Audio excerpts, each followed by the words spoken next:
How's it going, everybody? This is the Uncanny Omar from Near Mint Condition, the home of collected editions. And today it is my privilege to get to talk to this gentleman over here to my right. This is Declan Shalvey. And how are you, sir?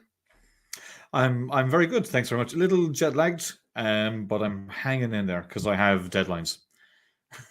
Deadlines, very, very professional. Your jet lag, did you just fly all the way from America to back to Yeah. Ireland? I was in GalaxyCon Richmond. No, sorry, Columbus. Columbus. So yeah, I flew Columbus to LaGuardia to Boston to Ireland this morning. I landed this morning, and then I had like notes. I had notes on covers I had to do, and yeah, so it's. I'm going to sleep tonight. I'll tell you that much. Well, okay, we won't make this too long then. We won't keep No, you no, up. you're grand. By all means, I'm well able to talk. So just Awesome. yeah, go for Awesome. it.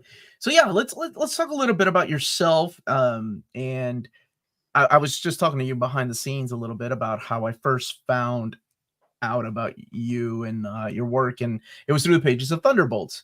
Then eventually, of course, I saw you on Moon Knight, and then the Deadpool story. And at that time, I thought you were just writing or drawing stories. And then I started seeing your name pop up as the writer. So I thought that was really cool. I like when that happens, right? Like you always have a transition between artists and writers. And I like to give people a shot, right? Because it can go both ways. Like, oh, this artist wants to become a writer, or maybe they were just wanting to be a writer and they just happened to get started drawing early. I think Brian Michael Bendis was a little bit like that when he started. He did some artwork and then moved on to writing. So how about for yourself? How did you see yourself like in the world of comics? Like, were you coming into it at an angle of, oh, I want to be an artist, and then you were like, no, I want to be a writer? Well, I mean, I like it when it happens too, especially when it happens to me. So that's great. I think I always just wanted to be an artist, really. I remember back in school, I really liked English and I liked writing the stories, but I was just so obsessed with art, I didn't really even think about it. It's weird because I loved comics. I just loved drawing so much. I didn't really think about writing them. Um, so it was up to me. It was my goal to just become become a really good artist, become a great artist, like all the people who I love and respect. And when I got, I was working on Thunderbolts with Jeff and Deadpool with Jerry, and working with. As I was drawing all these books, I would listen to a lot of like podcasts back in the day, it was like directors' commentaries and writers' commentaries, and I love craft. I know how art is made, how stories are made, and I just became really more interested in like storytelling, not just with art, but with like writing too. And it wasn't like I was determined like to become a writer, but I just became more interested in broadening my storytelling skills. And I think it was I remember I was talking to Will Moss, who was an editor at Marvel, and he offered me a Nick Fury story to write and draw through this Okay. a Civil War Choosing Sides. Mhm. It was like an anthology series alongside the main event. And I remember he said to me that I'm trying to remember right. He said that he could see my storytelling. I had strong storytelling instincts and thought I would be good at writing. And I'd never really thought I thought about writing, and I had done little short stories and stuff, but I would have said I had very little confidence. I would have been very scared. Mhm. But when an editor gave me a shot, I mean, that was really big for me. I really, it was interesting that an editor could see ahead that way and like see some potential in me in a different context, and that really opened up the door, because I think I was way more, when you're an artist, you're trying to get the right gigs and work your way up, and get better page rates, and there's all these things that come with like being a freelance artist. The writing, I think I would have been too scared to go for, really. But I think Will offering me that opportunity kind of like kicked things into gear. And after that, and also working with, say, Warren and Geordie on Injection at the time, they would also be doing these really cool projects while I was doing the one, because that's what happens when you're an artist. And I remember thinking, like, I'd like to do other things too. And I can't draw everything. I can't draw all the stories I'd like to do, but I can write some. And I do really like working. I'm I'm an advocate for artists. So Yeah. I really like working with artists. I like writing for them and I like seeing what they do. So, you know, as much as I love doing my own stuff now, which I really do, but I also really like, I still do like collaborating. So I, writing has actually opened up more opportunities to collaborate with people than drawing has, because as an artist, you can only really do one project for a year or 2 years. It's a huge commitment. Writing wise, you get all these opportunities to work with different people, and that's been really, really cool. Sorry, I think I'm going off on No, a tangent there. Sorry. no, you're not. I asked the question. You answered wonderfully, because you went in depth with how you went from drawing to writing. I think that's really cool. Did you grow up around comics? Like, is Uh, this a childhood thing, or did you find it later on in life? no, it's definitely a childhood thing, but I mean, American comics kind of hit me in my early teens. Okay, I was always drawing as a kid, and I was always drawing. I think I was drawing comics before I realized what comics were. it's awesome. Um, but I would see cartoons and I would draw them in the copybooks, and so I was always doing that. I was drawing the turtles after watching them on, because in Ireland, like, like the cartoons, like the turtles were incredible, but they were on.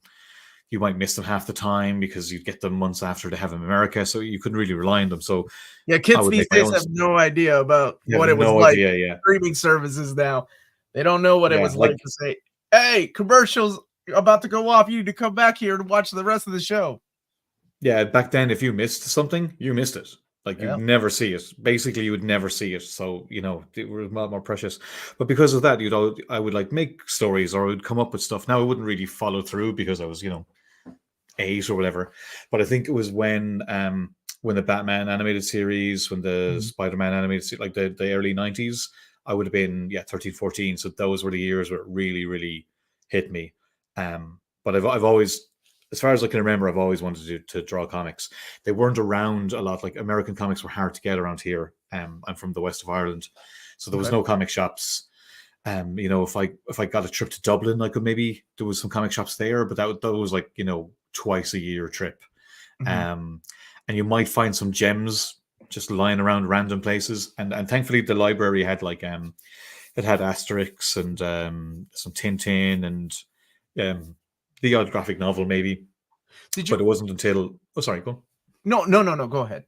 It wasn't until It wasn't until I managed to track down a place that there was a news agent that was able to get me X-Men, like um the actual X-Men American X-Men comic book, and just it was drawn by Liam Sharp. So even though he's a UK guy, just reading an American comic was so like it was like finding some weird artifact. It just caught me completely. So I really got sucked into American comics then.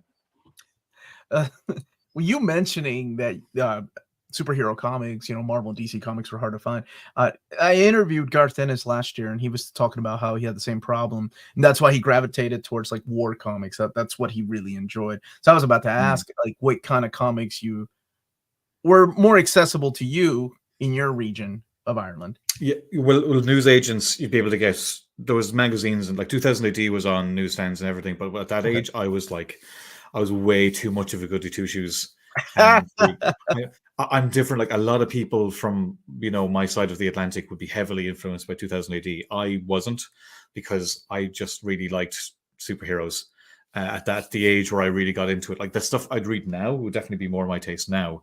But I was young and I just really wanted to read about good people, good guys fighting bad guys. So what was very helpful at the time was that Panini UK started reprinting American comics. So by the time the Spider Clone saga was ending in American comics, they Panini UK were like years behind. They started printing it just before the Clone saga. So I was reading, one era of Spider-Man, and I was reading the era from 4 years earlier, and they would reprint 3 issues in one go. So I was actually able to catch up, and they did it with X-Men as well. So I was reading American comics 4 years behind everybody else, but it was really, really good because I was like 15, so it was really cool to just mainline a lot of American stuff, and that was really good timing. And so you went from there to drawing Thunderbolts. and drawing, like how does okay? Because I'm always curious. I know we live in a different time now, right? Like we live Yeah. on, everybody's connected because of social media and the internet, DeviantArt. People can show off their art, but it still never ceases to amaze me how people can just grab talent from anywhere. Is that what ended up happening, or did you draw comics in Ireland? Like, Oh, yeah, I did. Let me see. Like, the first thing I ever did was I went to art college for 4 years, studied uh fine art, but like I knew I always knew I wanted to do comics. I just didn't know how to do it, And the internet wasn't so much of a thing here. Well, it was a thing, but I didn't really have much access to it. I didn't really know how to work it. I was on like the Miller World forums posting stuff, and oh little yeah, dribs and drabs. I was there, man. I was in the trenches. the Um, trenches, but yes. yeah, the early internet trenches. But I met a guy called PJ Holden, really good artist from Northern Ireland, and he suggested I should go to UK conventions. So I started going there, and then I get portfolio reviews. I would save up money in Ireland, and I would go to UK, and then ultimately I went to American conventions. I got work published in like small press, we'd call it over here, like indie comics. So I got some work published there, and that kind of graduated to like a job doing graphic novels for UK libraries and schools.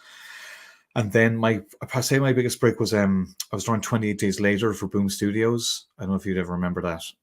It kind of took place between the two movies, so that was my first American gig.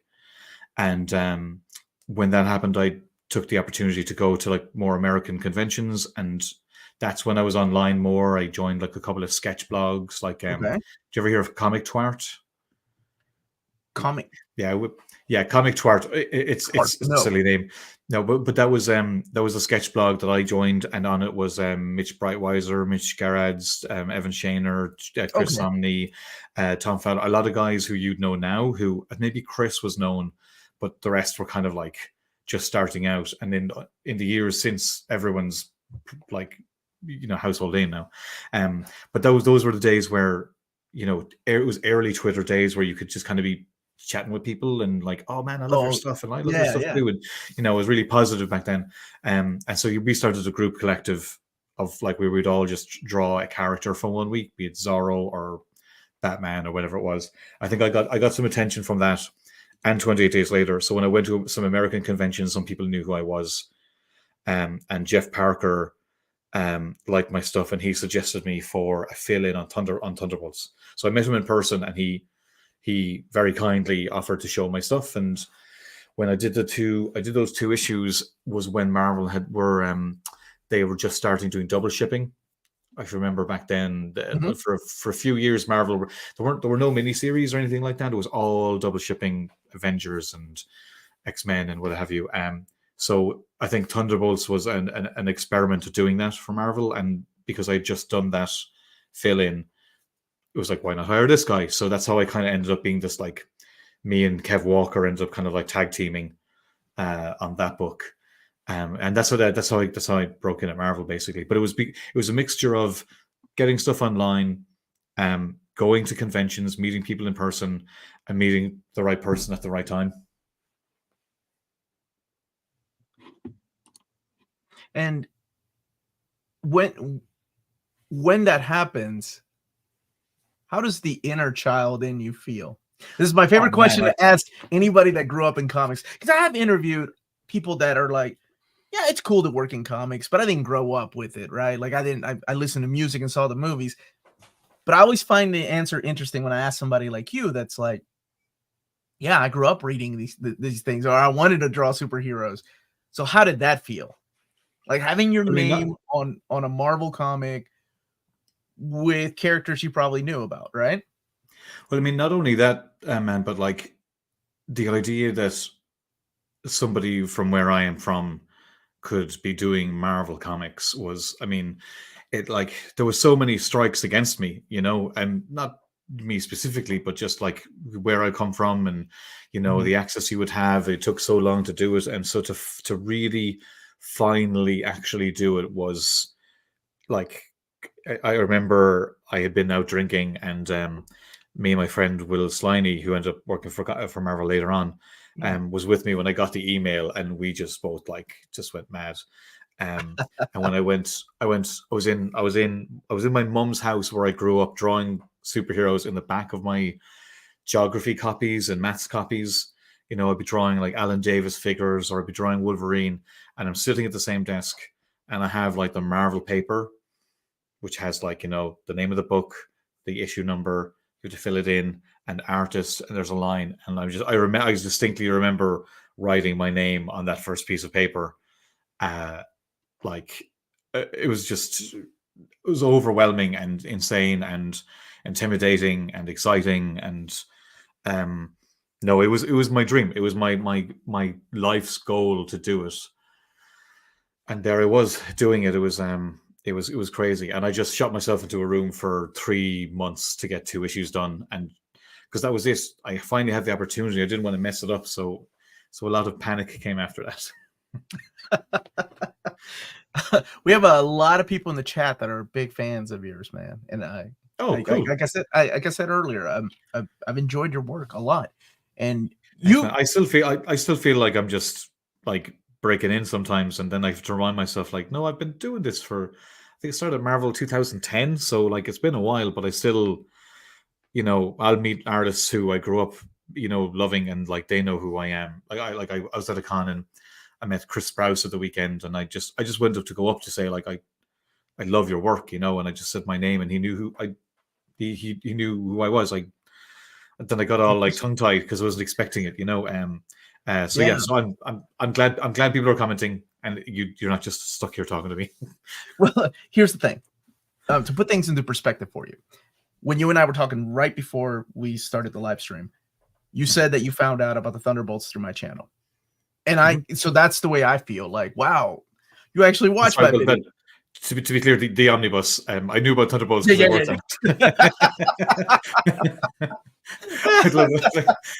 what are Thunderbolts? I never know what you're talking about. Yeah, well, that's my problem now, because I was getting bullied at the convention because I keep pronouncing Thunderbolts as Thunderbolts, and now I'm working on Thundercats. But I keep saying Thundercats, so it's weird. I've got a weird circular problem happening here. All right, man. So you brought it up. Let's talk about it. Let's talk about the cats.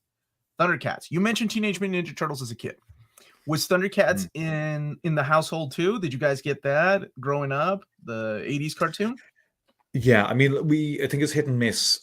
Okay. I think you forget when you're that age, you know.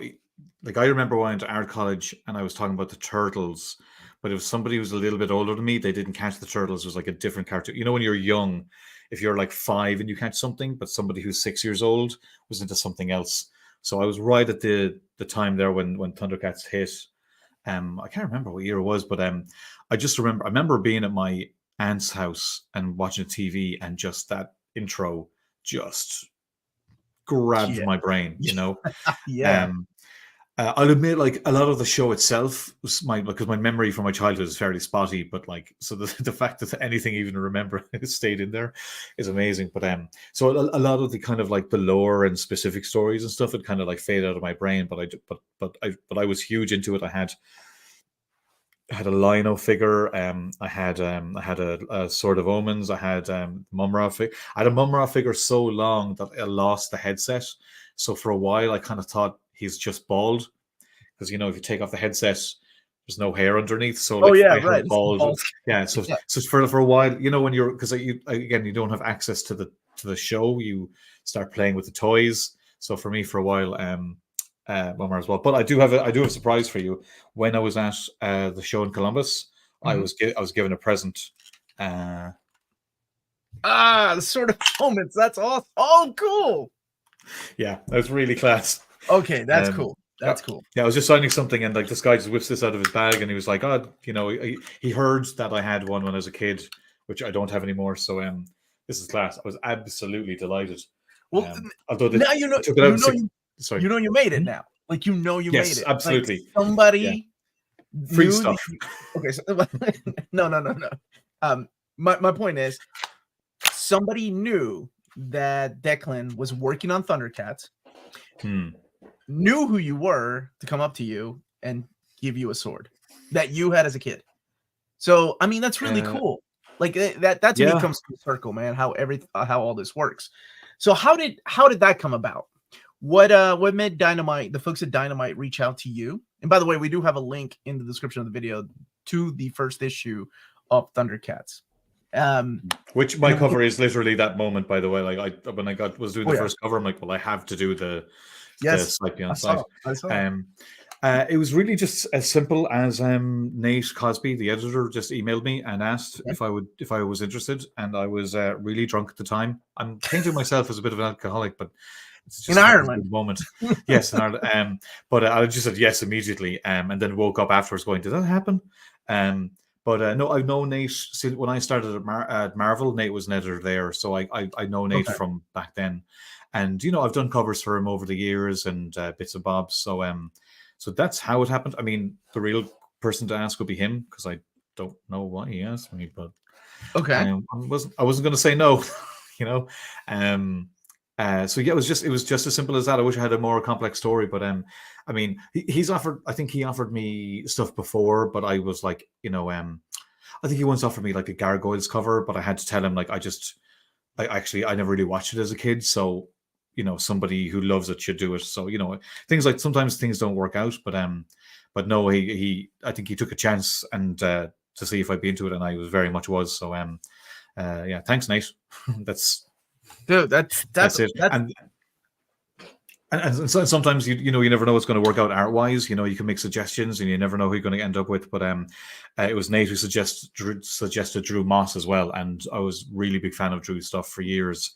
Mm-hmm. So it's just clicked straight away. It's really it came about really, really fast, and then all of a sudden it's just down the highway full speed.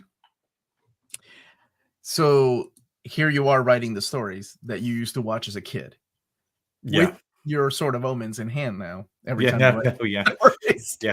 So I'm just gonna hold it as I type, or I'll just stick it down the back of it.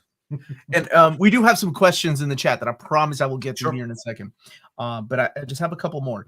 So the creative team behind this, why don't you tell me a little bit about that and the work process, how it all goes from you writing it to the artist, and then how much do you get to see of the finished product, or do you have to wait till the comic is out? To be fair, well, I mean, it's the same as any process, really. I write the script. I'll work with the editor. I'll write the script. Mm-hmm. That'll go to the licensor. You'll get your notes back. Then the artist gets to start drawing. It depends. Like, I don't want to be kind of looking over the artist's shoulder, because I'd hate that if I was in their position. But Drew seems to be really. I mean, Drew's really, really, really excited. And we had a bit of a chat, as we were kind of starting out, and just to kind of see how, I looked up some of his work, and he knows mine as well, which is nice, because I think no matter whether I'm drawing or writing, I'd like to think there's a certain aesthetic, and it was very important to me that there was a certain feel to the book. So it was me, Nate, and Drew for a while. We're kind of like working on designs, and I mean, I wasn't working on them, I wasn't drawing them. I don't want to take credit for that. Maybe I will. Sure, I will. Why not? No, I mean, I think, to be fair, Nate actually asked. He offered if I wanted to, but I think I just wanted to guide Drew on it, because I'm not the guy drawing it every page. I see some people make designs of characters, and then somebody else has to draw them every page, and like they've made it really complicated. And I do think if you're drawing the book, you probably should be designing the characters, because you're the one who has to draw them day after day after day after day. But and we just kind of messed around for a bit, and then we just found the right groove, which is very much the animated series, but with a bit of a kind of a slight sci-fi-esque tinge to it.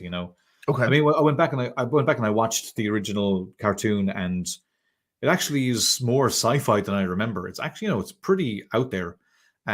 Different aliens and planets, and I remember thinking, I'm gonna have a sci-fi edge to this, and I watched it. I'm like, it's actually already pretty sci-fi, But sorry, I'm going off a tangent there. No. Yeah. So then what happened? Like, layouts will come in. I'll give some feedback. The pencils come in, but by the time the pencils come in, really, the time for me to give feedback is over, and then just watch, you write something and Mhm. see somebody interpret it, and it comes back, and it's just it's the coolest feeling. Oh man, and it's something that I will say this has to feel a little bit different, right? Because you're not only working with an editor, the publisher Dynamite, but it is different than say, working on a book like, well, Moon Knight you weren't the writer of, but the old man, was it Old Man Logan Yeah, and it was Deadpool, Deadpool right? versus Old Man Logan. So that book is something you wrote, Yeah.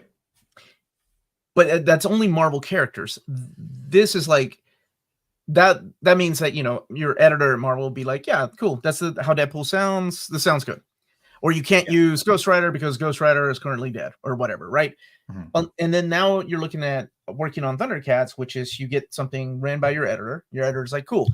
Now we have to let the licensor look at it to make sure that the characters are portrayed, I assume, to their standards, maybe, perhaps. Like, you don't want to kill off Lion on the first issue, although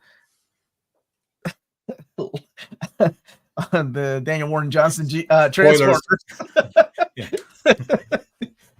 Maybe I would say this much: Lion-O does not die at the end of the first issue. I okay, first issue, be safe. Woo, okay. But it has to be a little bit different, right? Like, do you ever get?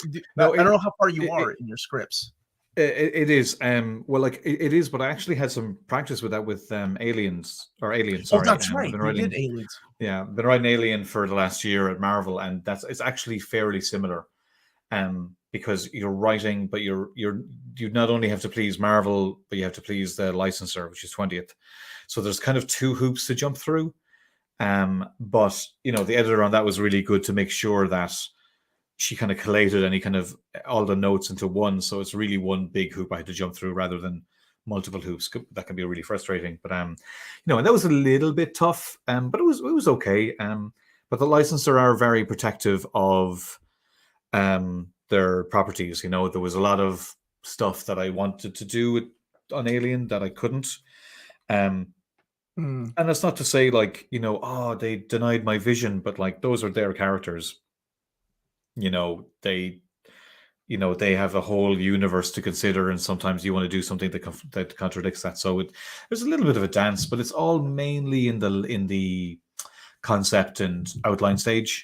And ideally, what you'll do is you'll iron out those problems earlier on, and then by the time you're writing, everything's okay. So it's more the hard work is upfront, because you'll pitch an idea, they'll like it or they won't like it. You'll come back and refine it. That's okay, and then that's the more stressful part of it. The actual writing of it after that is okay, and I was a little worried with Thundercats because I want to do something that's like harkens back to the original, but not just rehash it. Like what but it's its own thing as well. And I wasn't really sure if Warner Brothers would be okay with it, but so far so good. I've basically sent in an outline for a whole like 3 arcs. And they were on board, so that's pretty cool. Scripts wise, there might be some more stuff that comes back. I'm a little at the moment. I'm not 100% sure, but because I haven't worked like with Warner Brothers, and but it's the same process basically, where I'll get notes back from Nate, but there's also the licensor to consider. So I'm not sure if I'll have to push back a bit, or you pick your battles sometimes, like with Alien, it was something similar where, is this the thing? Is this where you want to die? The thing where you want to die in a hill for, or can you work around it? And sometimes that stuff leads to kind of more creative roads too. So I don't know. It's a balance. I think I'm pretty good for working within constraints. And if there are constraints, using advantage of them rather than just like getting frustrated that I don't get to do the thing I want to do.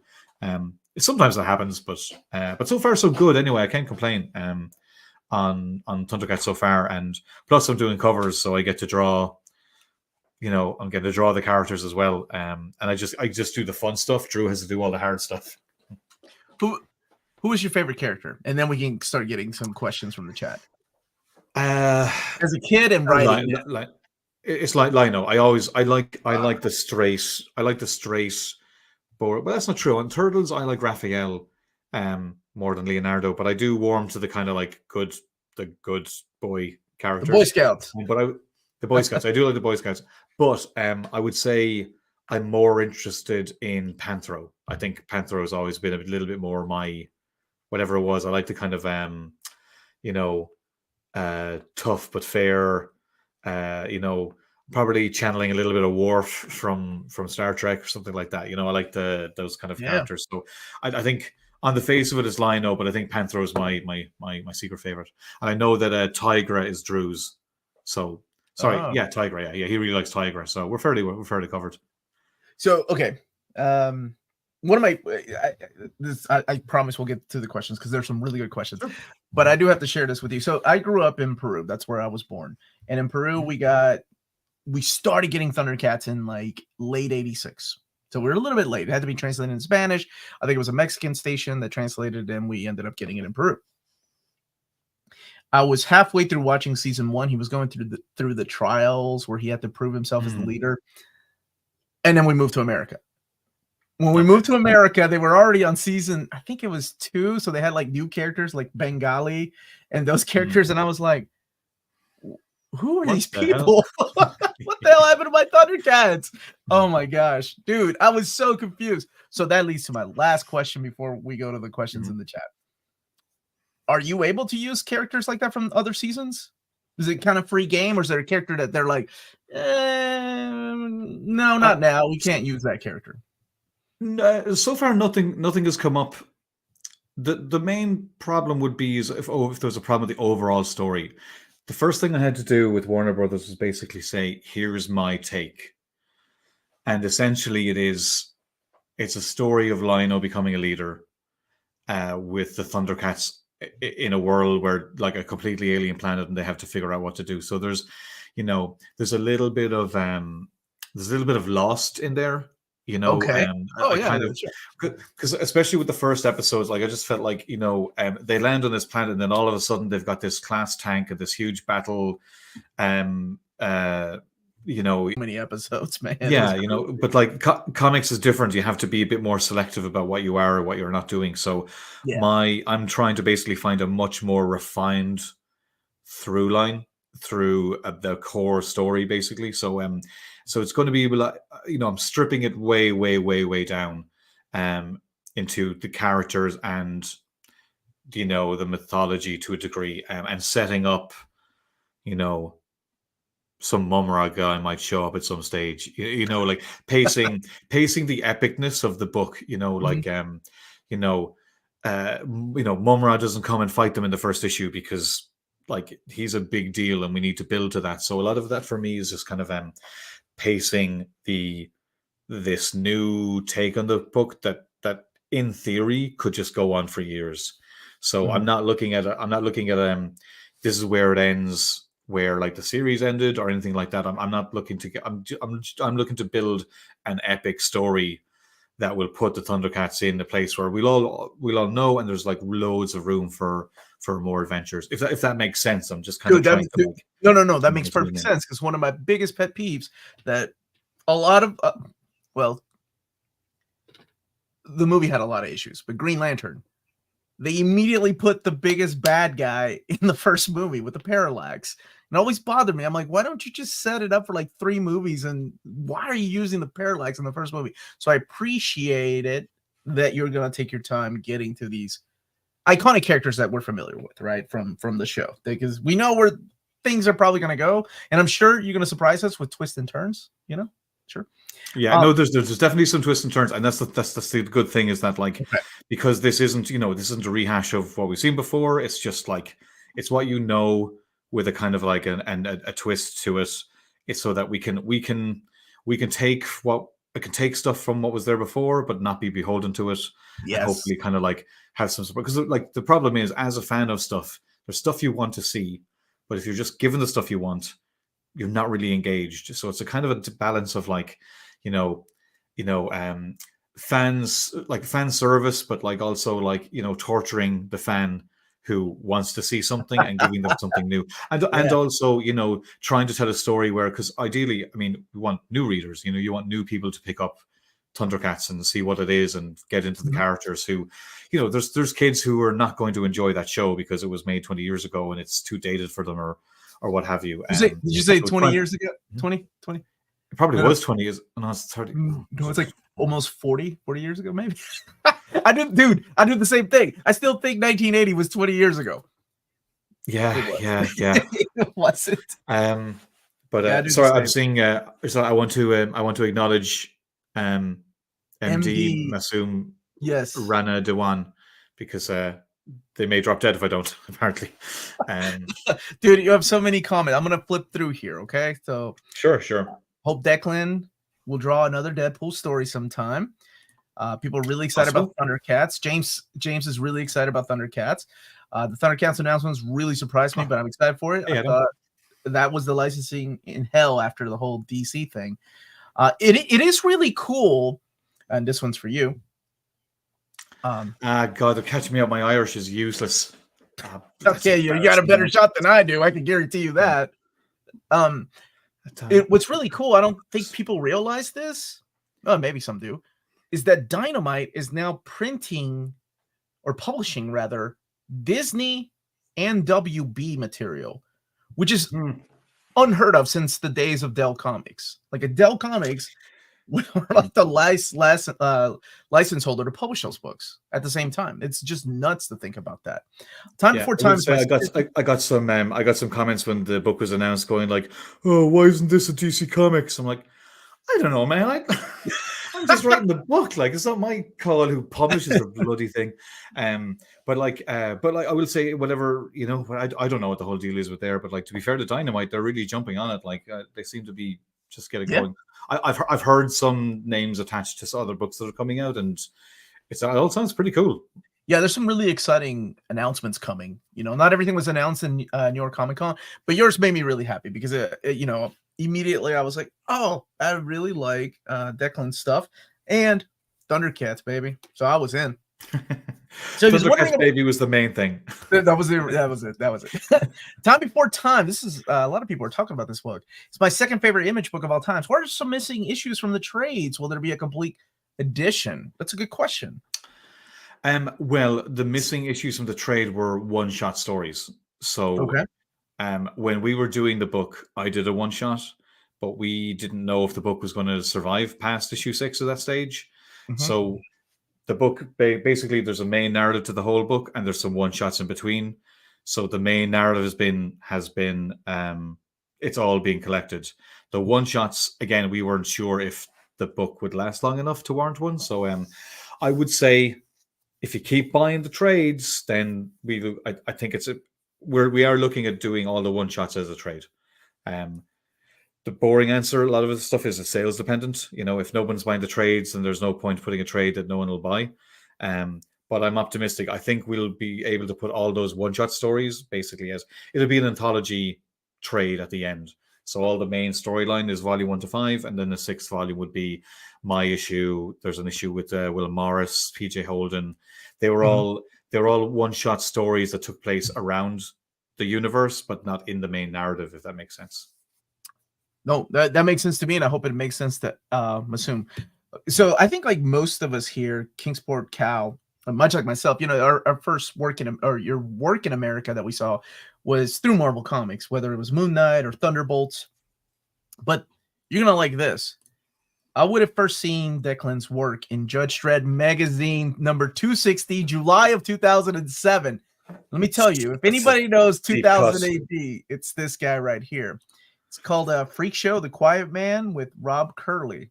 Yeah, so Freak Show was an indie book I was doing with an Irish writer, Rob Curley. He was self-publishing his own book called Freak Show, and we submitted a short story, and it got printed in the Judge Dredd magazine. So I've technically, well, no, it's true. I've done a cover for the new Best of 2000 AD, but that's only recently. So for most people, my generation started at 2000 AD and would have worked their way to America. I just kind of went, straight through. Through the UK, but not through 2000 AD. But technically, yeah, I have been published by 2000 AD. It wasn't a job. We weren't paid. It was like a submission that got published. But that's a deep cut, man. Wow. I couldn't have told you what issue it was. I don't remember. That guy knows. Jack Ferry saying, love your work, Mr. Shalvey. Quick question. If you could handpick any writer that you haven't worked with yet, who would it be and which title would it be? It's a good question. Yeah, it would be either Gareth Ennis or Ed Brubaker on whatever they wanted. Like, you know, if Gareth wanted to do a war book, that'd be class. Or it would. I don't think it would be a character, to be honest, at this stage. Not necessarily, or not that I wouldn't. Just I'd probably like to do something that original with either of them. But at the same time, just working with either of them would be amazing. I loved Brubaker stuff for years, and I mean Gareth. Well, I read Preacher as a kid, and Gareth was somebody who like I read it as a an kid? Irish person. That's awesome. Yeah, I shouldn't have been. But I did. And then my mother would rob it off me to read it. But it was a case of like he was knowing somebody from Ireland was making American comics with him and John McCrae I knew of, and that was huge for me because again coming from a country where it was like, why would you be doing that? And I saw two people were doing it. That gave me a lot of hope and a little bit of direction. So but yeah, those are the two. I mean, and Warren, who I have worked with, like he's kind of the main guy who I'd work with again because he made me do my best stuff. Other than him, it would be Warren Ed or Garth. Otherwise, I'm okay just doing my own stuff, to be honest. Man, that is so cool. See, look, you were looking up to these guys, and now people are coming up to you at cons with Sword of Omens. Yeah. No, it's crazy. It's pretty crazy when I think about it. Do you have any Ennis, Dillon, or McCrae stories that you can legally share with us? Oh well, I mean, I wasn't really around them in their crazy days. I was a child. I never met Dillon. Steve Dillon, unfortunately. I was doing covers for his Punisher run with Becky Cloonan, and I was at New York Comic Con, and he was there too. And I was trying to build up the nerve to say hi to him, but I didn't. And then he died a week later, so I really missed out there. Nothing too crazy. I've been very lucky to have met Gareth and John a good few times. John just bullies me now, and Gareth. I just saw Gareth recently at Luca, and I got to see this whole exhibition of projects that Gareth has done, including Preacher. So I saw a lot of Steve Dillon originals, and I got to meet his son at it as well. Yeah, nothing crazy is coming to mind, to be honest. There was one time where John invited me out drinking with him and Garth back in New York, and I just remember thinking, I cannot be the first person to stop. Like, I will never live it down if I quit drinking before them. I'm younger than them. Like, I should be able to hold my liquor longer. Like, but and I remembered I managed to the end, but God Almighty, I was in bits. It took everything I had to stay in there, but I did it, dude. I would have loved. It's weird the things that really matter to you. Well, no, I think that's important though. I mean, that's networking, right? You're just out networking with a couple of dudes that you may work with. Sure, but whatever I was saying by the end, that was definitely not going to help me get work. Oh man! All right. This is from my buddy James. You said you're going to take Thundercats back to the original. Are the characters going to be nude like they were in episode 1? No.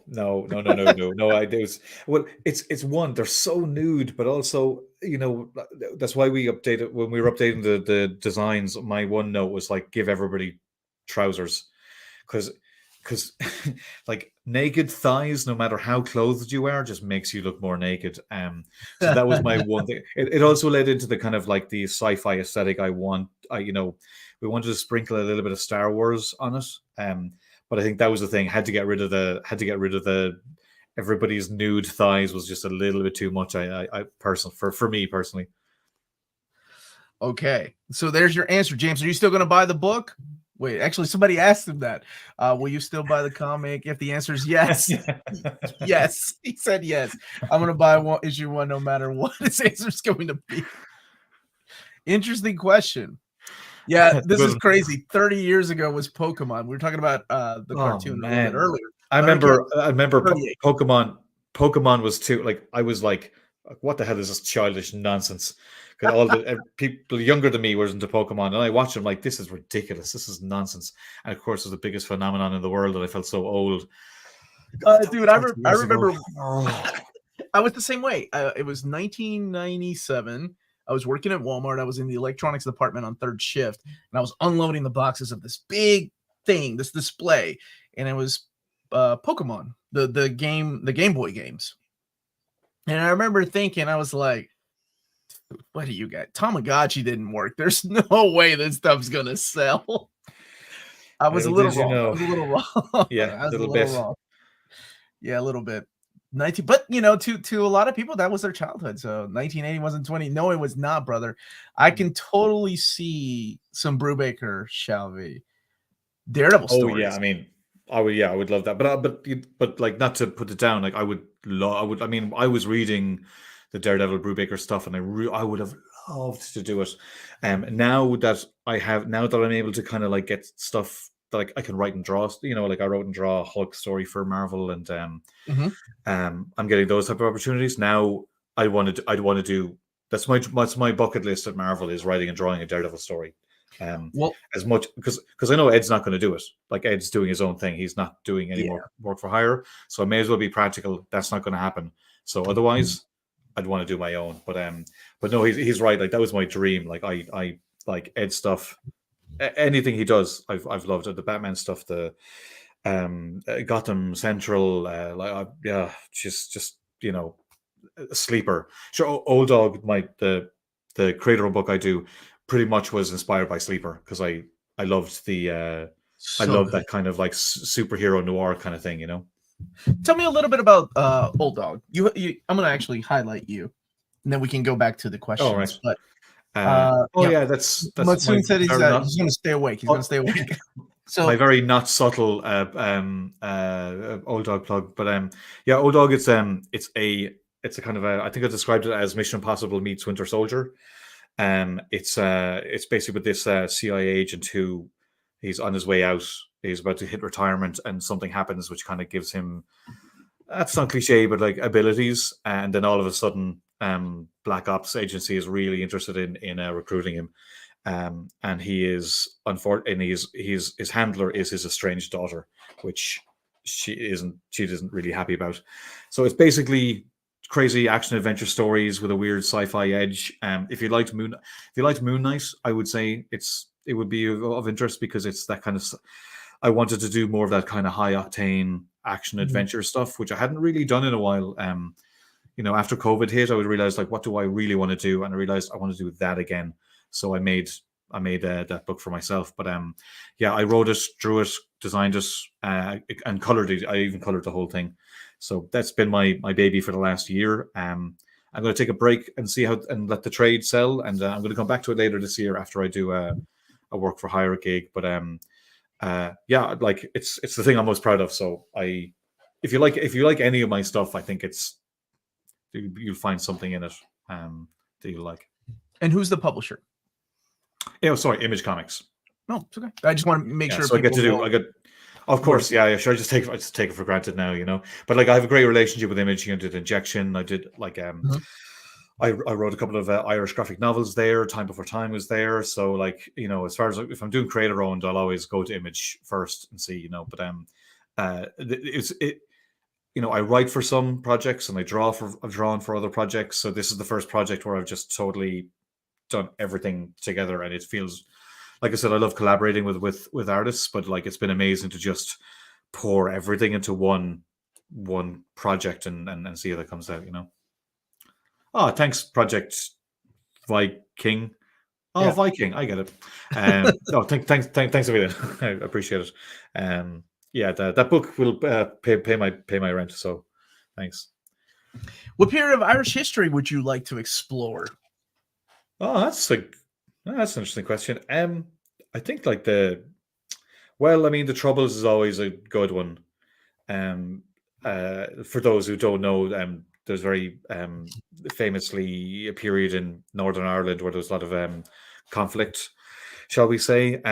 But like, I've always been fascinated by it. But there's a million stories that are in. Like, I've actually I have a folder where I'm working on a project set in the north during the Troubles. But there's so many amazing, crazy, fascinating stories. It's actually hard to figure out how to nail it down to one. Um, Also, the Civil War actually would be interesting. That there was a civil war in the 20s here in Ireland, and I think there's some weird family history of mine's in there, and that would be interesting. I mean, I guess they're the two most fascinating parts of contemporary Irish history, uh, but I've been doing these crime stories, and I think I'd like to keep doing more of them, but like they don't necessarily have to be in the same era, you know. Like Savage Town was a straight crime story, Bog Bodies was a crime story that was mixed with horror, and I kind of like the idea of doing more of those, but broadening it out. But yeah, sorry. My now that I'm asked that question, I've got my brain's kind of No, I think it's a great question, and one I would not have asked, but that's a great question. Oh, rest in peace, Shane McGowan. Yeah, Yeah, I man. was in America, and somebody said he was dead. I was like, oh he's dead mental, so he is. And they're like, no, he died. I'm like, are you serious? And they couldn't believe that I didn't know, but I wasn't listening to the news. I was at a convention, so they were, that's mad. It's yeah, R.I.P. It's weird, man. Like I remember, but so when I found out he died, I thought, I'll be honest, I hadn't heard from him in a couple of years, right? Like I think he'd been sick. He's been And in a bad way for a long time. I mean, he was in a bad he was way in a when he was wheelchair, wasn't he? his height. Towards the end. He was, yeah. I And don't know. I I'll, mean, I don't know what was up exactly, but I mean, the man was famously, drunk and destroyed for most of his career. So you oh can yeah, I argue think he was amazing. even people in He, his eulogy were saying that he was a lovely drunk, and yeah. and I think, well, nowadays some people get offended when you say something like that, but these were his friends that were talking about how he was. Uh, but I was like, oh, for some reason I thought he had passed already. Like I'm surprised, both surprised and shocked that he lived that long. I think he was Yeah, 65. no, I saw him. He was on Irish TV there maybe a couple of years ago, and Mhm. like he was in, he was in a wheelchair. And he was basically non-responsive, So yeah, he's clearly been very ill for a long time. So here's hoping he's having a pint in a better place now. Hell of a musician. Oh man, his lyrics. Rainy Night in Soho, still one of my favorites. I think most people probably this time of year are all about the fairy tale of New York. Oh well, I mean, especially in Ireland, man, it's basically the national Yeah. anthem. Yeah, Like, is and it? I'm I've not always joking. heard I've always heard rumors that the pubs usually. Well, yeah, Volume 5 is out early next year, but the last issue just came out last month, so it's actually a little raw. It's weird to. It's technically the longest series I've worked on as a co-writer. So I worked with Rory McConville, who's writing Spawn at the moment. So we both Oh. did that together with Joe Palmer, and Joe came back. He left the book after 2 volumes, and he came back for the last issue. So it's like really weirdly bittersweet to have worked on it for so long and wrap it up. But I'm really, really glad we got to end it the way we wanted to end it.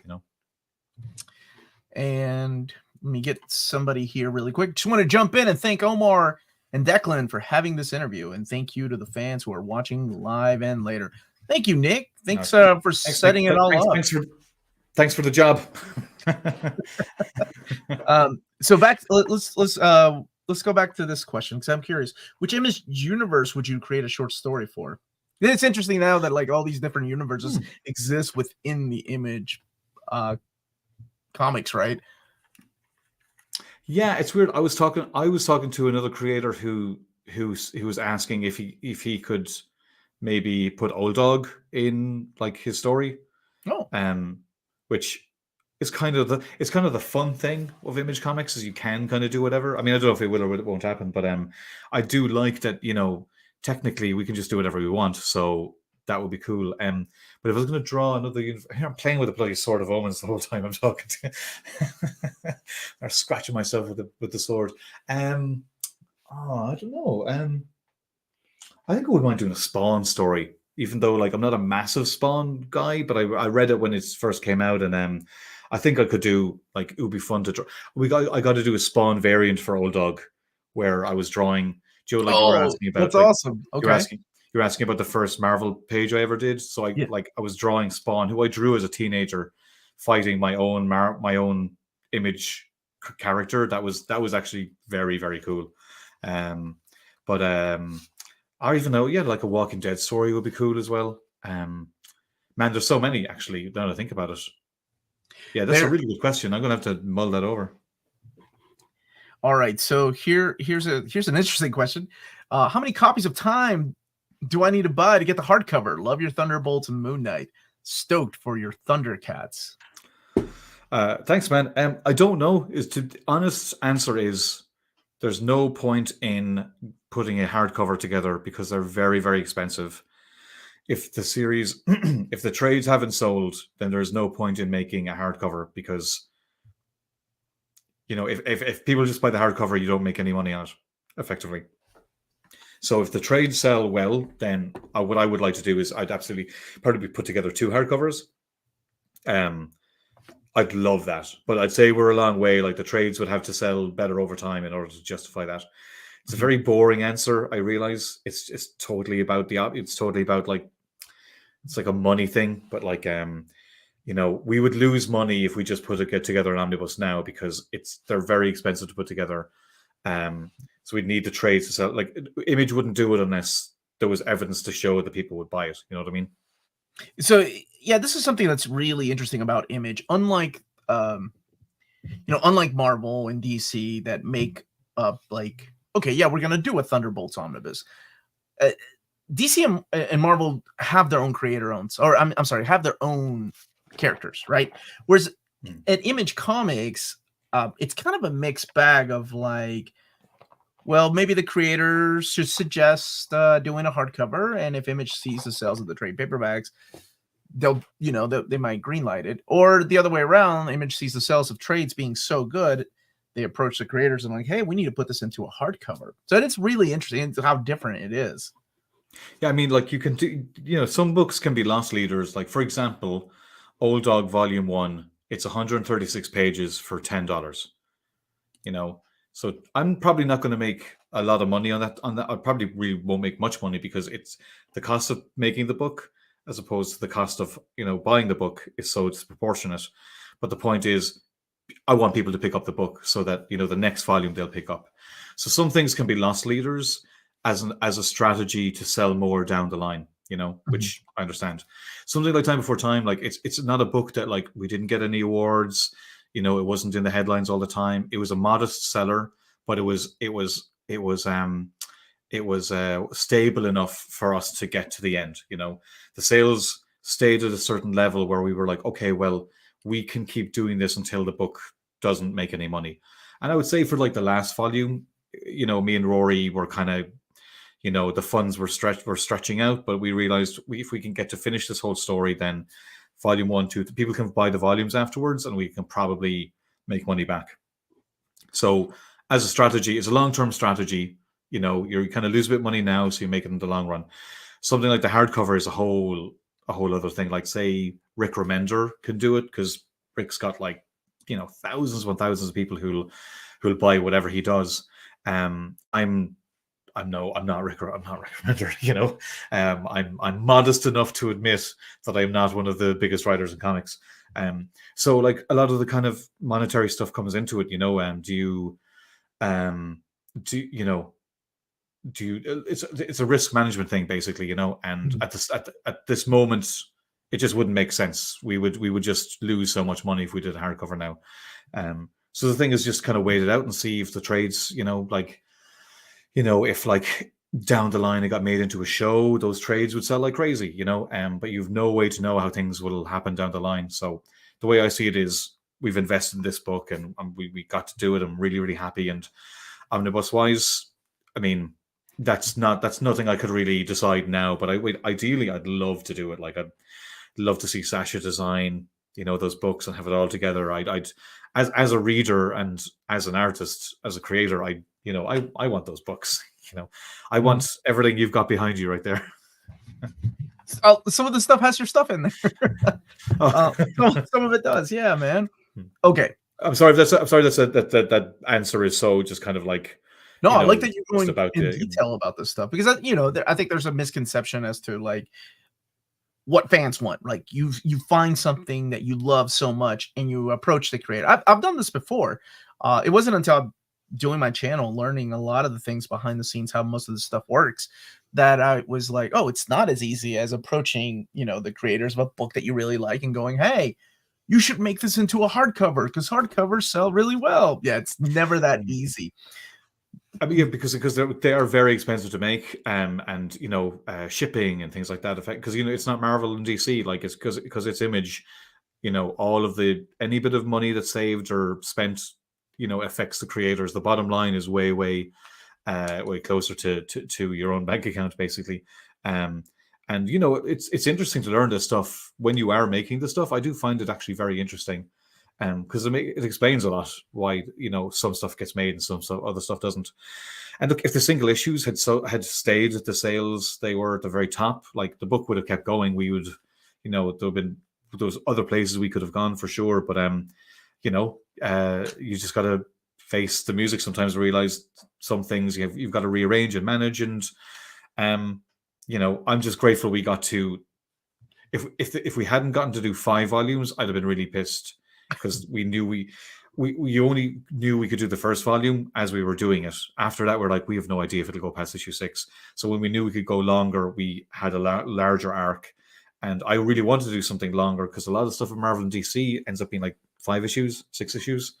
So as a storyteller, I wanted to do something that was more, broader in scope, and we got to do it. So all in all, I'm really, really happy with it.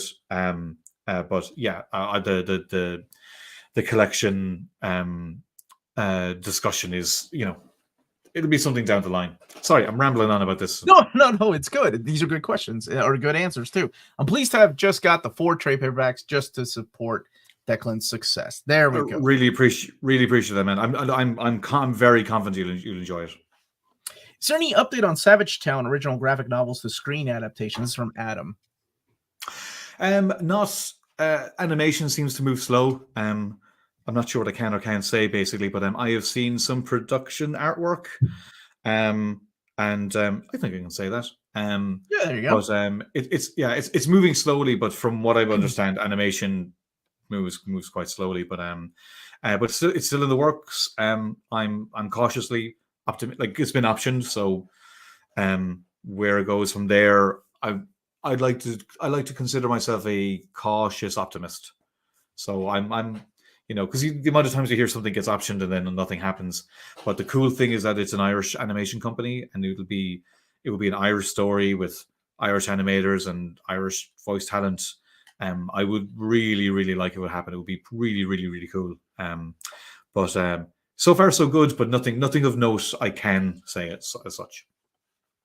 All right, back to the real question here: Guinness or Murphy's? Oh. Neither. I'm not a stout guy. I drink cider, which is the drink of scumbags, basically. It's hard leaving Ireland, because a lot of other countries don't have so much cider. But I'm very much an Irish stereotype, except when it comes to Guinness.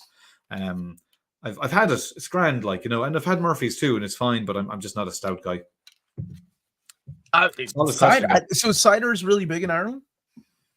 Bulmers would be the main one, but there's lots of other ones now. But still mainly beer and whiskey. But I think since those craft beers kicked off, there's more options cider wise. But I was given cider by my mother when I was 16, and that was it. Stuck with it. Okay. Magners or Strongbow? Yeah, Strongbow's pretty popular here. Okay. Magners. Well, Magners is Bulmers here in Ireland. Outside of Ireland, it's called Magners. Strongbow, it's a bit. I'll have it but it's a bit. It kind of, I don't know. I feel like it doesn't really pass through too well. So, what am I saying? Buy Thundercats. There you go. Yeah. Go and purchase Thundercats issue #1. I'm talking about like how Strongbow doesn't agree with me. This is a great promotion for Thundercats coming out February. You're answering the questions your fans want to hear. Yeah. Do you Yeah, Lino will be opening can and yeah. Dude, okay, so I left the link in the description of the video for anybody who wants to go and purchase it, and I'll leave it right here, right now. I copied and put it in the chat. And I hope people do. Like, I mean, I'm way, you know, of course, I'm really invested in the stuff that I do. Of course, you know, this is stuff that like matters more to me. But, like, you know, as far as like work for hire stuff goes, this stuff it's really exciting to be offered something that to build, if you know what I mean. Like, you know, like Deadpool versus Old Man Logan. Like you were saying, the characters are there, in you go, and you can tell a story. Thundercats is different because, like, you know, I had to come up with a vision for the book, and I like building things. That's why I like Creator Owned so much, is I like building things.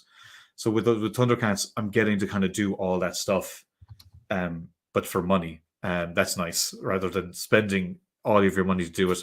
And like, yeah, I mean, and Nate's been great to work with, and and Drew, I'm just so excited to see, you know, but for people to see what Drew's doing, because I think Drew's an amazing artist, and he's, and yeah, I just like that we're able to make something that readers will recognize, but they're going to be able to, you know, have a new experience with it too. Sorry, I'm pulling it back to Thundercats just because I feel I've been talking about drinking and.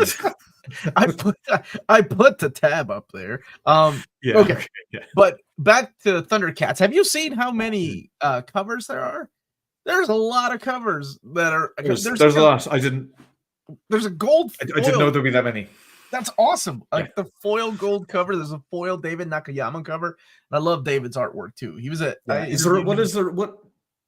Go ahead. Oh yeah, he's excellent. I love his cover. His cover is great. I've seen his cover for issue 2 and Jay Lee's cover for issue 2, and they're class.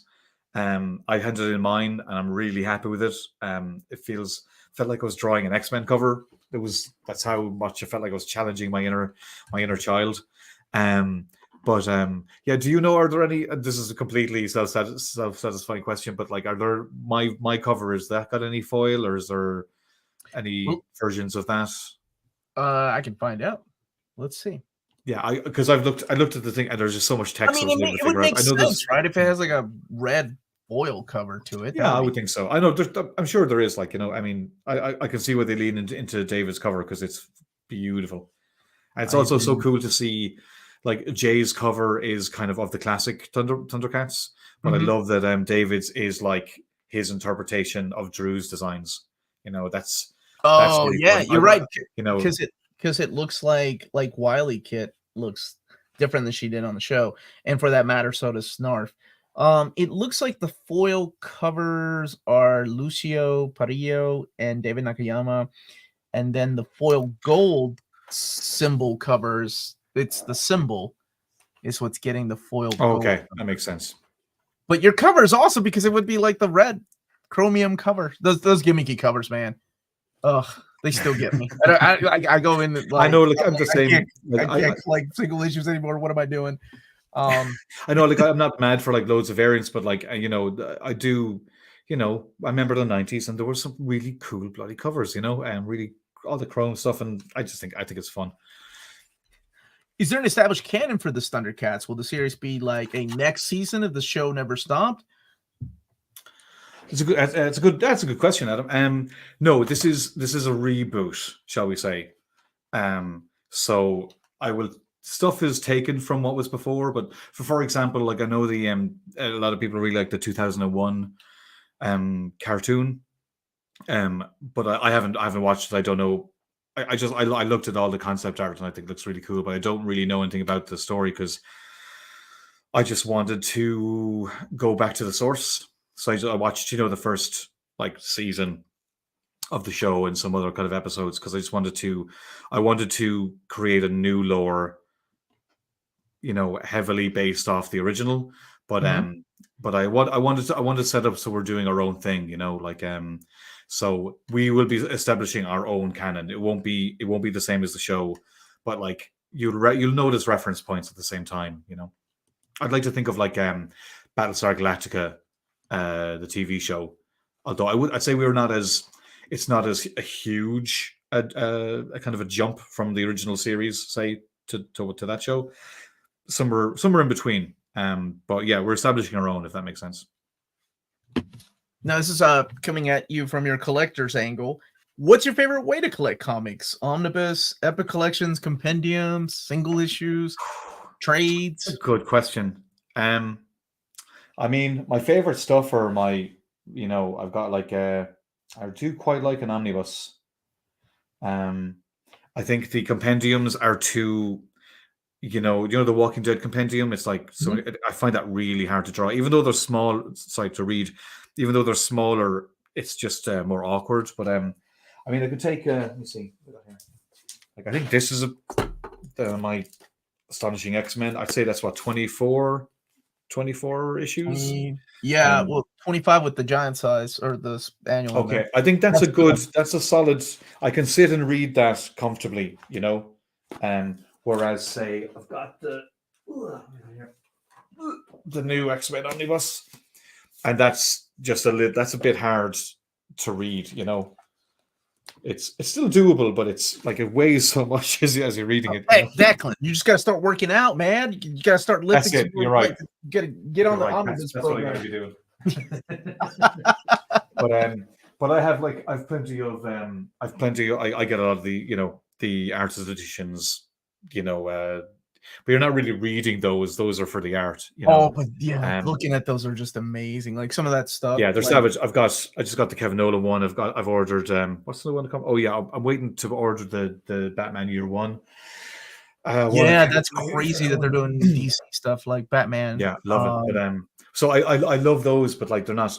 I don't look at them that much because they're just so big and it's a big experience. But for actually like reading a comic, omnibus to a certain degree, like I said. But look, I love trades. I love single issues too. I read any kind of form of comics, really. And that is the correct answer. Like, I mean, I'm the same way. Like, yeah, I think people probably relate me more to the omnibus format, which I do love. It is my preferred format. But there's a lot of stories that are not available in hardcover nor in omnibus format that I don't want anybody to miss out on.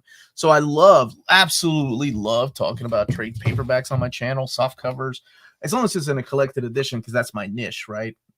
Single issues, I think most people on YouTube talk about that stuff. But my niche of my channel has always been collected editions. But like I also like just picking up a one-off, I mean, like say Old Dog, ideally I like to do more of that and then one day do an omnibus. Like that's the dream, to have a book, a big hardcover that's all you, I mean, that is absolutely the dream. That's going to take a few years to get to that. But I also just like, picking up a one-off. Trying to see anything here. Yeah, show me what you got down there. Let's check out the Declan shelf. I know I got too much to tidy. I don't want you to see it. Even I love these. I love the Brubaker Phillips. These kind of like, but I think they're like 60 pages. They're very one store. I mean, European like graphic novels, right? I mean, that is the European. Yeah. I mean, Sean's got a kind of European sensibility to it too. But I mean, but even like I did a book called Bog Bodies. That was like one of the Irish ones. It's like 80 pages, just like. It's not a trade paperback because we didn't do it in issues, but one of the reasons I did that is because I just like picking up a story and just read it, and it's, all and done. Just beginning, middle, end, done. Some stories, they don't need to be massive, huge collections, and they're different experiences. Reading a comic is different to reading a trade. It's different to reading an omnibus, especially depending on how the creators are trying to tell their stories. But I like it all, man.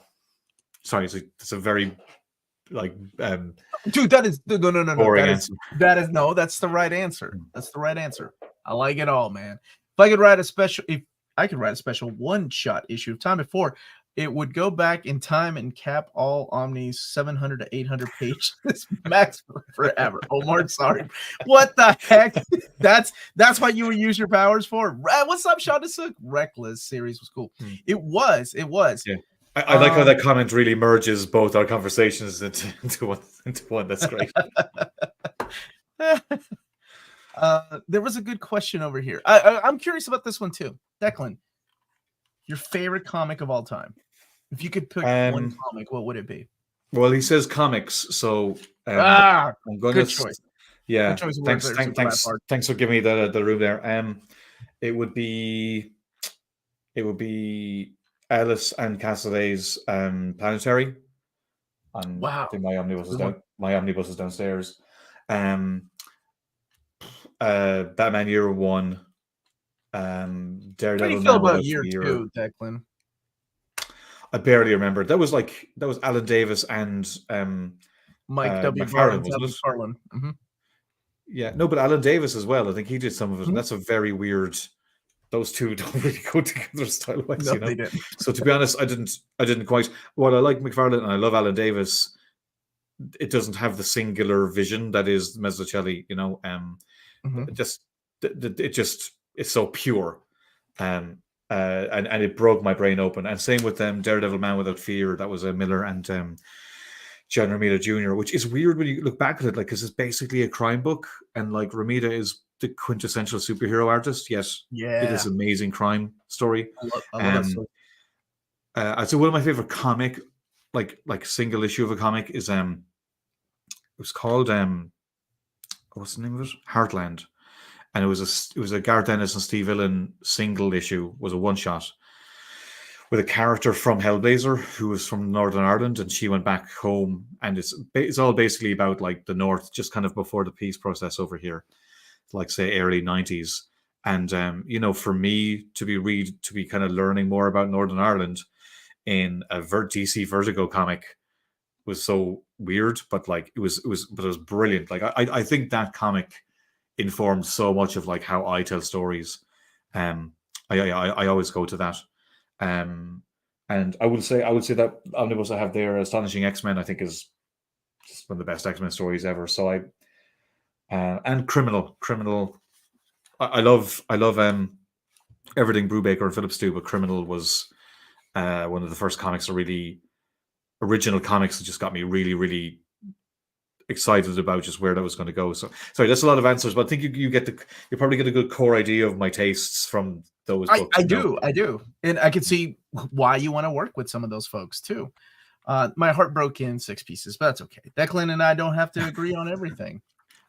He likes thinner omnis too. I like them thicker, but that's just me. Omar, where's your suit, buddy? Sunday, Saturday, if you're on Patreon, that's where the suit is. Not dressing up for me, no. Well, the suit is. I did dress up for you when I got to announce the Thunderbolts omnibus, though. I Oh, said, you did. That's true. Yeah, you look pretty spiffy. yeah. It's like,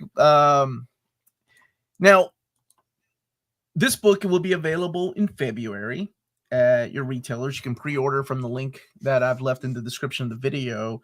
And there was a good question, and this is something that I like to ask everybody, mainly the writers, right? Like, and that is for anybody that is trying to make it into the comic book world, such as yourself, no matter where you live. Oh, this actually leads into this. Do you have any advice for aspiring comic book writers? I'm doing all I can to get into the industry, and I feel like that is something that I love asking every comic book writer that has come on my show. And I'd like to ask you. You're both coming from the artist and the writer's perspective. Yeah, well, my advice would be establish a career as a comic book artist, and then move into writing. And that's what I did. No, I would say it's really hard for writers to break in. Like I think the industry leans towards writers once they make it. You can really make it as a writer. It's hard. It can be harder as an artist, but breaking in is much harder as a writer. I would say build a network or a peer group of people who are also want to write, because if you surround yourself with talented people, it will force you to raise your game. I would say also build a network of people to work with. In doing so, I would say do a short story, 4 pages, finish it. Do another short story, 5 pages, finish it. Do another one, 10 pages, finish it. So over the course of time, you're going to be You will make work that you can be very critical of afterwards. Most people starting out, they fly too close to the sun. They think they're going to do like a 200-page graphic novel. It's going to be incredible with somebody who's not quite ready there as an artist. So you're making a very shambolic book that ultimately you both quit because you both can't stand each other and it's not working out. If you do a series of short stories, you can show more of a range of stories that you can write. You will have the benefit of evaluating the quality of the books, building a network of people to work with. And, you know, you might end up working with an artist who loved working with you on that story, and then he gets a gig and he might be offered like, who's a good writer? And then they'll suggest you. Like you have to build a network of people, of peers who you respect, and will push you to do interesting work. It's I know it's a boring answer. I know it's not what you probably want to hear. But that's, if I was starting out as a writer, that's what I would do. I would start with short stories, and then when you've done a few, do a 30-page one shot, which is effectively your graphic novel idea, but really streamlined down into 30 pages that has a beginning, a middle, and an end. Editors are not going to hire you off pitches. They need to see that you've made stories. So I would also say put some money aside, because you're going to need to pay an artist at some stage. I mean, when you really start out, you can ask friends, but the thing about asking friends is they don't have to do it. If it's a favor, they may not actually deliver. So it's better for you to pay somebody something, so that way they will deliver in order to be paid. It sucks. You basically need to get some money together, but I would say that keep in mind you're investing in yourself. I was going to say that is actually a good piece of advice that I haven't heard, because what you just said is true. Like sometimes when you're a writer, you're going to be like, oh, I know a guy that draws, right? Like I'm going to get with this dude. Yeah, everybody knows a guy, but right. Will that guy actually do it? You know. But when you're paying somebody professionally to do something, that's a big difference, right? And when you're wanting to show your work to editors, if the art isn't really clicking with the story, then the editor's probably going to drop it like within the first, I don't even know if they'll get past the first page. No. So I think it's very hard to judge a writer based off shoddy artwork. You know, most will just assume that the writing is shoddy, not necessarily the art. So, if it's like, I don't know, if you're in a band and you wouldn't just, are you going to work? If you were a singer and you wanted to hire a band to support you, would you ask your friend who might be okay? Or if you ask somebody who's a professional player, they're going to make you sound better. This is a weird analogy I just came up with out of nowhere. No, it's good. But it's that, like, it's a visual medium. And if the art sucks, then it's going to be very hard to tell how the writer is. You're not going to know if it's the art or the writing that's bad. So by hiring people who do know what they're doing, even if they're, younger, like you aim for somebody who's like good but not getting professional work, because an artist needs an opportunity to show what they can do. So you give them a 5-page crime story and you pay them something relatively fair, not Marvel rates, but something that you can both manage. They get a portfolio piece, you get a portfolio piece, you both benefit. The thing is, it sucks. I wish I could tell you it's different, but the best thing you can do is just save a bit of money and invest in yourself. And that way you're not spending your time on work that's going to look bad, which is a complete, defeats the point of you even doing it in the first place.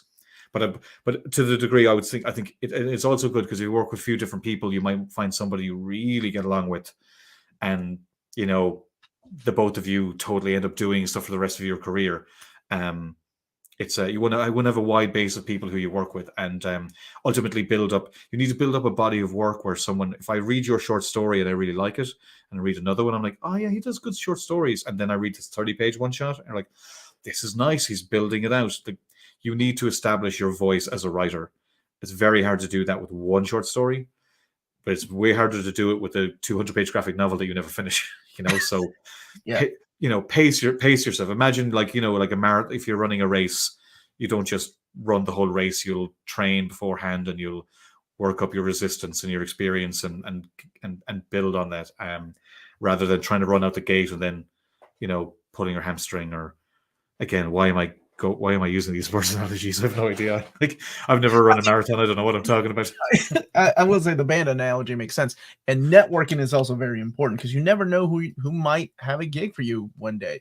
You're right. Any artist that you work with, or vice versa, if you're an artist that has worked with a writer could be moving on to another project and remember like a scene or something that stood out from your artwork, or you may remember a writer that you really enjoyed working with as an artist and be like, oh, I know who's perfect for this. Because you never know who's gonna make it big, right? You never know in this game who's gonna blow up, who's gonna be the next big comic book writer or artist. One of my first conventions I went to, there was a guy handing out these little flyers for his comic, and I was in the queue. I was like, "Oh, grand!" I took it, and that was Kieran Gillen, and he was promoting Phonogram, his first Image comic. Yes. Now we didn't work together, but I do remember, he was hustling his comic before anyone ever knew who he was, and I'll always remember that. All of us start somewhere, and but I think a peer group is important, especially because you want other writers to get advice from and do better work, and no one's going to be good just working alone in the room and never talking to anybody. You need to get out there and but the other thing about doing those short stories is by the time you do your 30-page one shot, you will think that short story you did is so terrible. You're going to have learned so much in the process of getting to there. It's going to be much easier for you to just clearly evaluate what worked and what didn't work. But if you're working on one thing for a long time, it's impossible to take a sober look because you're in it. You can't really take a step back and evaluate the thing you're in the middle of. But when you do a short story and it's over, another one it's over, you can just kind of be a lot more ruthless about, what, the dialogue in this is not up to scratch. So and you learn more as you go. Some great advice. All right, let's go ahead. Mythical has been here since the beginning, and he's asking, what is one DC character you would love to work on? I'm sorry, obviously Batman. I you apologize. Yeah, but I mean, it's a boring answer, like Ambush Bug. No, I don't no interest. It's got to be Batman. But I got to do All-Star Batman with Scott Snyder. I got to do the backups in the first arc, which was amazing. But having done 4 short stories, just I just really like to do a whole book. Also, I would say for a more interesting answer, I would say Jonah Hex. I think he'd be cool. We go. Because that would be to draw that face, and the slight kind of supernatural elements to it, and to draw a Western, that'd be really, really cool. And perfect way to end this. Unfortunately, I'm not familiar with your work. I didn't do my job. This is on me. It's not you, Declan. That's okay. It's on me. What would you suggest of your body at work? If you were to, that's a good, if you were to say, you want to get to know Declan Shalvey, what I do, here's my suggestion. What book would you suggest? Well, someone was asking if I'm Irish. Yes, either that or I've got a terrible, it's a terrible impression. I mean, I think I would say Old Dog. Old Dog is the purest distillation of what I do as a writer and as an artist, I think. Close second would be Moon Knight, which everybody loves, and I'm very, very grateful to have worked on it. But I worked with an incredible writer who made me better. But for a long time I would just say Moon Knight. But having just finished Old Dog now, I think that is it's more representative of everything else I've done. Be it I have written Irish graphic novels with other artists.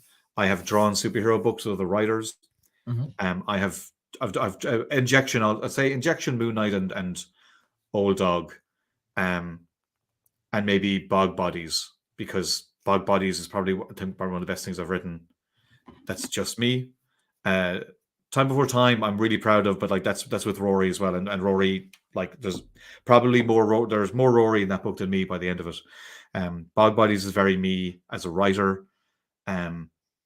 Moon Knight is very me as an artist, so is Injection, and now I feel like Old Dog has been the, taking everything I've done in my career and distilling it down into one thing. Wow. Okay. So there's your And answer. and also Thundercats out February. There you go. That's the easiest answer, right? Because it's coming out. It's issue number 1, and it's your writing. And let's see. Hello, my friends. How are you? How are you, buddy? Just dropped in to say, love your work. Always look forward to seeing your work, both written and art. There you go, Declan. Thanks, See? man. Thanks, Chris. I got to ask for my buddy Super Laugh Hard, and this will be the last one, I promise. Would you like to draw or write a Judge Dredd story? Yeah, definitely. Like I didn't grow up reading 2000 AD, but I'm very aware of the character. It's been around my whole life, and I know so many amazing people have worked on it. I would totally, absolutely. I'd like to write and draw one. Definitely. 100%. I've just never been asked. I've only ever been asked to draw a cover from 2000 AD. So that'd be class. All right. So there's your answer. I have a link in the description to the Thundercats issue number 1, which drops in February. Can you give us a hint as to how long are they wanting this to go? It's not a mini series, right? We are talking about an ongoing series. We are. I could tell you, but I don't know if I'm allowed. To be honest. Okay, that's okay. But I can tell you, I am.